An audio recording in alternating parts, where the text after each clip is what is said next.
আচ্ছা, structure of atom unit 2 এর কিছু প্রশ্ন সাজেস্টিভ এবং তার উত্তর আমি আলোচনা করছি। তো প্রথম প্রশ্ন দেখো, কোয়ান্টাম সংখ্যাগুলির মধ্যে কোনগুলি 4D ইলেকট্রনের ক্ষেত্রে প্রযোজ্য হবে? চারটে সেট দেয়া থাকছে, এখান থেকে দেখতে হবে। তো এই উত্তরটা করার জন্য আমাকে কি জানতে হবে? প্রথমে আমাকে জানতে হবে সেটা হচ্ছে যে 4D যদি হয় তাহলে n এর মান কত? 4। আর n এর মান যদি 4 হয় তাহলে l এর মান কত হবে? l কত হয়? 0 to n-1, মানে এক্ষেত্রে কি দেখতে পাচ্ছ 0 to 3। ঠিক আছে, তাহলে এবারে দেখো, তাহলে l এর মান 0 হলে সেটা কি হয়? s হয়। l এর মান 1 হলে সেটা p হবে। l এর মান 2 হলে সেটা d হবে। তাহলে এখানে আবার ml সেকেন্ড এল হয়ে গেলে এবার ml, বা শুধু m বলতে পারো, ম্যাগনেটিক কোয়ান্টাম নাম্বার। সেটা কি -l2 + l, তাহলে সেটা -2 -1 0 1 2 হতে পারে। স্পিন কোয়ান্টাম নাম্বার সেটা কত? হাফ আর -হাফ। তাহলে এই চারটে কোয়ান্টাম নাম্বার তুমি যদি দেখো, তাহলে সেখান থেকে আমার অ্যান্সার আসছে 4 2 -2 +½ আর অপশন ডি এরটা 4 2 1 -½ সেকেন্ড কোশ্চেন কি বলছে? সেকেন্ড কোশ্চেন বলছে নিচের কোনগুলিতে 5টি অযুগ্ম ইলেকট্রন আছে? Chromium, manganese Mn2+, Fe2+। তাহলে তোমাকে ইলেকট্রন বিন্যাসগুলো দেখতে হবে। ইলেকট্রন বিন্যাসে কি দেখতে পাচ্ছি আমরা? Chromium 4D 3D5 4s1, manganese. তো এখান থেকে কি দেখতে পাচ্ছ? ম্যাঙ্গানিজ আর ম্যাঙ্গানিজ 2+, দুটোতেই কিন্তু 3D5 ইলেকট্রন আছে। 3 নম্বর কোশ্চেন কি? n = 3 l = 1 কক্ষকে সর্বাধিক কতগুলি ইলেকট্রন থাকতে পারে? তো l = 1 মানে কি? এটা p কক্ষ, তাহলে এখানে সবচেয়ে বেশি 6টা ইলেকট্রন থাকতে পারে। 4 নম্বরটা কি দেখছো? একটা ফোটনের কম্পাঙ্ক 900 সেকেন্ড ইনভার্স হলে তার তরঙ্গদৈর্ঘ্য কত হবে? তো এখানে কি দেখতে পাচ্ছ? কম্পাঙ্ক নিউ, সেটা 900 সেকেন্ড ইনভার্স। ফর্মুলা কি? c = new into lambda. তাহলে ল্যামডা = কত? c/নিউ। মানটা বসিয়ে দাও, দেখো এটা আসছে 3.33 × 10⁵ মিটার। 5 নম্বরটায় কোন মৌলের এটা আয়নায়ন বিভব সর্বনিম্ন হবে? তো এখানে আমরা দেখতে পাচ্ছি যেগুলো দেওয়া আছে তার মধ্যে Mn এর হবে।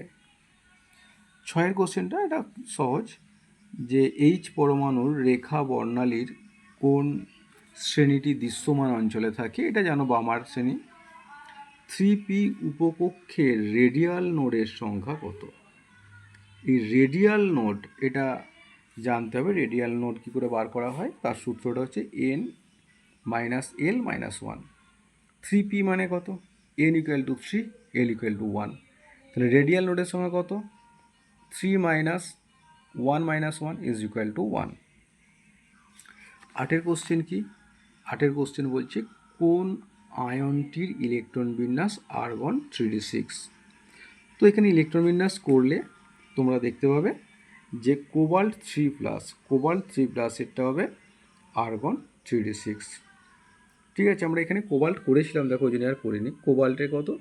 3d7 4s2, তাহলে 3+ মানে 4s থেকে দুটো ইলেকট্রন আর d থেকে একটা ইলেকট্রন গেলে কত হবে?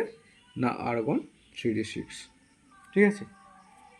9টা কোন অরবিটালগুলি সম্ভব নয়?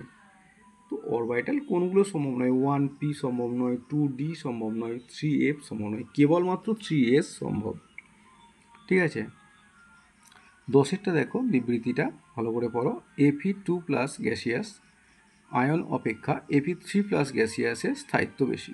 অবশ্যই ঠিক। Fe3+ গ্যাসিয়াস আয়নে অযুগ্ম ইলেকট্রন সংখ্যা Fe2+ আয়ন অপেক্ষা বেশি, এটাও ঠিক। তাহলে অ্যান্সার কোনটা হবে? অ্যান্সার বি, যে দুটোই ঠিক কিন্তু আরটা এর সঠিক ব্যাখ্যা নয়। 11 কোশ্চেন কি আছে? না ব্রোমিন পরমাণুতে p ইলেকট্রনের সংখ্যা এবং n plus L equal to 5 বিশিষ্ট ইলেকট্রন সংখ্যা কত? এটা করতে গেলে কী করতে হবে তোমাকে? এটা করতে গেলে ইলেকট্রন বিন্যাসটাই জানতে হবে। তো ব্রোমিনের পরমাণু ক্রমাঙ্ক কত? 35 তাহলে ইলেকট্রন বিন্যাস করলে কি দেখতে পাচ্ছ এখানে? ইলেকট্রন বিন্যাসটা দেখো। তো এখানে দেখতে পাচ্ছি পি ইলেকট্রন কটা? 2p6 6, 3p6, 4p5। তাহলে মোট পি ইলেকট্রন হলো 17টা। N plus L equal to 5 এটা বার করতে গেলে কী করতে হবে? দুরকম সেট হতে পারছে। একটা N equal to 4, L equal two 1, অর্থাৎ 4p, তাতে কটা ইলেকট্রন আছে? 5টা। আর একটা কি এন ইকুয়াল টু 3 হতে পারে, L equal to 2। L equal to 2 means কত? ডি, মানে 3d। সেখানে কটা আছে? 10টা। তাহলে মোট ইলেকট্রন কটা হচ্ছে? 15টা।